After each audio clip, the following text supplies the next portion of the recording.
الحمد لله رب العالمين والعاقبة للمتقين. أعوذ بالله من الشيطان الرجيم. بسم الله الرحمن الرحيم. شهر رمضان الذي أنزل فيه القرآن هدى للناس وبينات من الهدى والفرقان. شهر رمضان، رمضان کا مہینہ، الذی وہ ہے، انزل فیہ القرآن جس میں قرآن نازل کیا گیا. سورۃ القدر پارہ نمبر 30 آیت نمبر 1 میں اللہ تعالیٰ فرماتے ہیں انا انزلناہ فی لیلۃ القدر، کہ قرآن کو ہم نے کس رات میں اتارا؟ قدر. اب اس آیت میں فرمایا شہر رمضان الذی انزل فیہ القرآن، کہ رمضان وہ مہینہ ہے جس میں قرآن نازل کیا گیا. اس کا مطلب ہے کہ جس مہینے میں اترا وہ رمضان کا ہے، اور جس رات میں اترا وہ لیلۃ القدر کی ہے. اب لیلۃ القدر کی رات کس مہینے میں ہے؟ رمضان. کون سی دلیل؟ یہ آیت. ٹھیک ہے، اس آیت سے یہ ثابت ہوا کہ قرآن رمضان کے مہینے میں لیلۃ القدر کی رات نازل کیا گیا. ٹھیک ہے. اچھا، اب ایک اور بات یاد رکھنے والی ہے، وہ یہ ہے کہ ہمارے معاشرے میں کچھ مسلمان وہ 15 شعبان کی رات مناتے ہیں.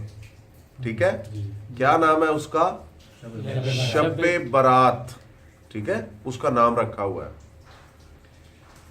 اس کی فضیلت کیا بیان کی جاتی ہے کہ یہ شب برات وہ رات ہے جس رات لوگوں کی قسمت کا فیصلہ کیا جاتا ہے. یہی فضیلت بیان ہوتی ہے نا. بے شک. پاک و ہند میں تو باقاعدہ چندہ اکٹھا کیا جاتا ہے اور پھر کھانے کا اہتمام کیا جاتا ہے، چونکہ اصل میں کھانے کا چکر ہے نا سارا. حالانکہ مسجد نبوی میں ایسے کوئی کام نہیں تھے،